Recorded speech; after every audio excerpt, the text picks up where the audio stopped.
días, mis queridos hermanos y amigos. Les saludo desde la ría de Pontevedra, aquí en Galicia, en un día bastante lluvioso y nublado, pero agradecidos por el privilegio y la oportunidad que nuevamente nos brinda el Señor de poder estar con ustedes a esta hora de la mañana o de la madrugada, como es el caso en muchos países que nos cuentan los hermanos que se levantan muy temprano de madrugada, incluso antes de ir a trabajar o a estudiar, para poder recibir la palabra de Dios a temprana hora. Dios les bendiga y bienvenidos de todo corazón a todos los que hacen un gran esfuerzo por escuchar estos devocionales de lunes a viernes. Hoy nos vamos al primer libro de la Biblia, al libro del Génesis, concretamente al capítulo 26, una historia que tiene que ver con el hijo del patriarca Abraham, es decir, con Isaac. En el capítulo 26 del libro del Génesis, a partir del verso 1, encontramos la siguiente historia. Después hubo hambre en la tierra, además de la primera hambre que hubo en los días de Abraham. Y se fue Isaac a Abimelech, rey de los filisteos, en Gerar. Y se le apareció el Señor y le dijo: no desciendas a Egipto. Habita en la tierra que yo te diré. Habita como forastero en esta tierra. Yo estaré contigo y te bendeciré, porque a ti y a tu descendencia daré todas estas tierras, y confirmaré el juramento que hice a Abraham tu padre. Multiplicaré tu descendencia como las estrellas del cielo, y le daré a tu descendencia todas estas tierras, y todas las naciones de la tierra serán benditas en tu simiente. Por cuanto oyó Abraham mi voz, guardó mis preceptos, mis mandamientos, mis estatutos y mis leyes. Es verdad que Abraham descendió a Egipto en un momento puntual de su vida. Parece que Egipto siempre era una salida cuando había hambre, cuando había escasez de alimentos, cuando había sequía. La gente descendía a Egipto porque allí siempre había agua. Allí estaban las aguas del río Nilo. Y ya digo, Egipto siempre era una salida, una puerta abierta para los agricultores, para los ganaderos, para todas las personas que lo estaban pasando mal, pues descendían a Egipto y allí podían, digamos, pasar un tiempo y criar a sus familias, a sus ganados, etc. Pero en este caso el Señor le dice a Isaac: tú no desciendas a Egipto. Claro, la situación era muy difícil. No había agua, había una sequía, una hambruna tremenda. ¿Cómo es que le dice entonces el Señor: no desciendas a Egipto? Él quiso imitar a su padre, pero aquí vemos, en primer lugar, que nosotros no tenemos que imitar a nadie. Lo que tenemos que obedecer al Señor siempre. He conocido a personas que viajan por distintas partes del mundo tratando siempre de encontrar el método, el sistema, como yo digo, la varita mágica, para traerlo a su iglesia, a su congregación, a su país, hacer y decir exactamente igual que lo que otros hacen y dicen en sus respectivos países, y piensan que de esta manera el Señor también a ellos los va a bendecir y los va a usar. Pero nada me parece más absurdo y ridículo que imitar lo que hacen otras personas, creyendo que si yo hago y digo lo mismo que ellos hacen y dicen, pues yo también voy a tener el éxito, el resultado o la bendición que otros han tenido. Repito, nosotros no tenemos que imitar absolutamente a nadie.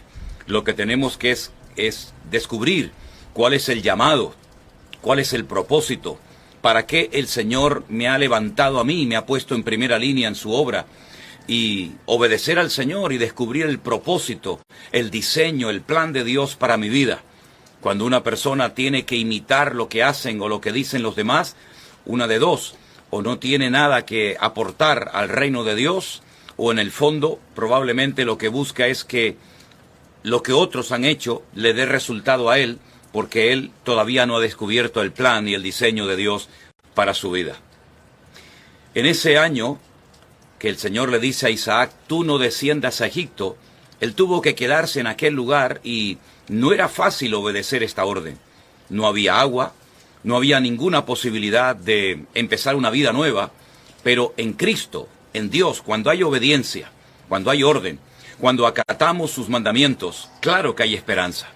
El Señor comenzó a proveerle de agua, aunque los enemigos venían y le tapaban, le cegaban los pozos que él descubría. Pero él seguía adelante. Él sabía que en ese lugar era donde el Señor le había dicho que se quedara, y en ese lugar de hambruna, de falta de recursos, sin agua, sin ninguna posibilidad, humanamente hablando, de levantar cabeza, dice que ese año el Señor lo bendijo, el Señor lo prosperó y cosechó a 100 por 1. Fuera de toda posibilidad. Cuando no hay posibilidades, humanamente hablando, en Dios siempre hay recursos y esperanza. Por eso no tienes, repito, que imitar a nadie y tampoco derrumbarte y venirte abajo por las circunstancias que te rodean. No tengo trabajo, no tengo documentos, no tengo una buena casa, no tengo recursos, no tengo, pero te olvidas de lo que tienes. Y tan importante saber lo que no tenemos como saber lo que sí tenemos. Me viene a la mente aquella frase que le dijo el apóstol Pedro a aquel paralítico sentado en el estanque, en la puerta del templo de la Hermosa, cuando le dice, no tengo plata, no tengo oro, no tengo dinero para darte, pero lo que tengo te lo voy a dar en el nombre de Jesucristo, levántate y camina. Repito, es importante saber lo que no tenemos, y es fácil saber lo que no tenemos, los recursos de los cuales carecemos.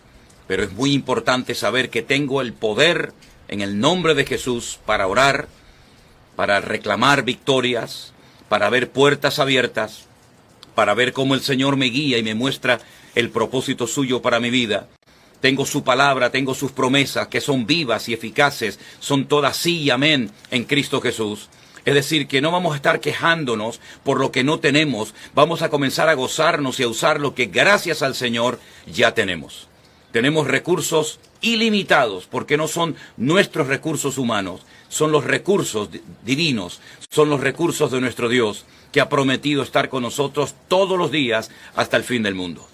Hermanos queridos, el panorama nos puede parecer muy oscuro, las puertas verlas todas cerradas, no hay ninguna posibilidad de levantar cabeza, de emprender una vida nueva, pero ¿no será que el Señor nos está tratando, nos está moldeando y nos está enseñando algo tan importante que a algunos parece que les cuesta tanto aprender, que es depender única y exclusivamente de nuestro Dios? Mientras tenemos recursos, mientras tenemos humanamente recursos materiales, mientras tenemos algo a lo que agarrarnos, parece que hay como una confianza en nuestros corazones de que, bueno, yo controlo, yo tengo, yo puedo. Pero en el momento en el que no tengo, en el momento en el que no puedo hacer absolutamente nada, es el momento de levantar nuestra mirada al cielo y confiar en Dios, en sus promesas, en los recursos divinos y espirituales que tengo, y darle gracias al Señor por la circunstancia, por la aflicción, por la prueba en la que me encuentro. Es fácil gozarse cuando tengo. Es fácil gozarse cuando yo puedo decir, bueno, tengo esto, tengo aquello, controlo mi experiencia en la vida, me puede abrir puertas, pero lo que tenemos que aprender es a gozarnos en medio del desierto, en medio de las tormentas, en medio de las pruebas, tener por sumo gozo cuando os halléis en diversas pruebas, sabiendo que la prueba de vuestra fe produce paciencia. Nuestro Dios tiene todos los recursos que a nosotros nos faltan, pero nuestro Dios también quiere tratarnos antes de poder usarnos. Las puertas se van a abrir, el camino ya está trazado, las buenas obras ya están preparadas de antemano para que andemos en ellas, pero a veces el trato de Dios es necesario, es fundamental para nuestro crecimiento, para nuestro desarrollo espiritual. Así que no vamos a darle lugar a la queja, a la tristeza, al lloriqueo innecesario, sino vamos a gozarnos hoy en el Señor, porque lo que no tengo, lo que yo necesito, no te hagas ningún problema, no te preocupes, que el Señor está contigo y Él te va a ayudar y Él te va a guiar. Estás pasando tal vez un momento duro, un momento delicado, un momento difícil, un momento de aflicción, pero las aflicciones, las pruebas son todas pasajeras. Dios está tratando con tu vida, con tu paciencia, con tu fe, con tu nivel de madurez, etcétera, y cuando Dios lo considere oportuno, Dios va a abrir puertas. No recurras a Egipto. ¿Egipto qué es? Lo fácil, lo cómodo, lo que todo el mundo hace. Pero tú no tienes que ir a Egipto. Tú no tienes que ir a tocar a la puerta de los hombres. Tú tienes que ponerte de rodillas delante de la presencia de tu Dios, cerrar la puerta de tu aposento y tu Padre que te ve en secreto te recompensará en público. Así que vamos en este momento a orar y pedirle al Señor que hoy guardemos nuestro corazón de malas actitudes, que hoy confiemos en la provisión divina y que no perdamos en ningún momento la confianza en el Señor, que no quitemos en ningún momento la mirada de Él, sino que nos agarremos a Él hoy más que nunca y confesemos la victoria que ya tenemos, hermanos. Es un hecho. Cristo no tiene que venir otra vez a este mundo a morir por nosotros y vencer al enemigo. Ya todo eso ha sucedido. Todo eso forma parte de la historia. Lo que tenemos que hacer nosotros ahora es gozarnos en nuestro Dios, esperar en Él, confiar en Él, y Él hará en su debido momento.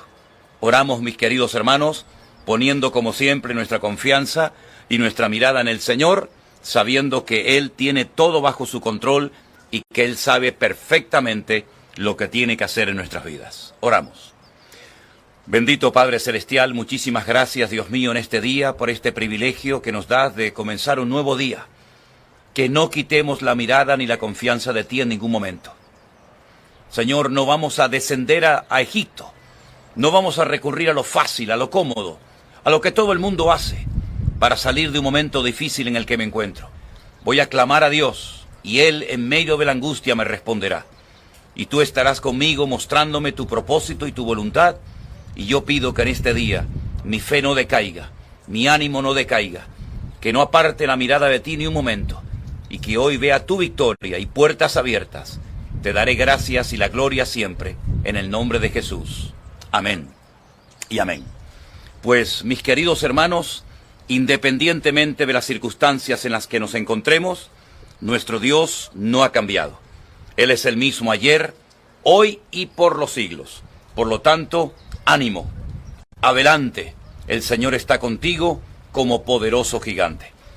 Gracias, quiero aprovechar para darles a todos.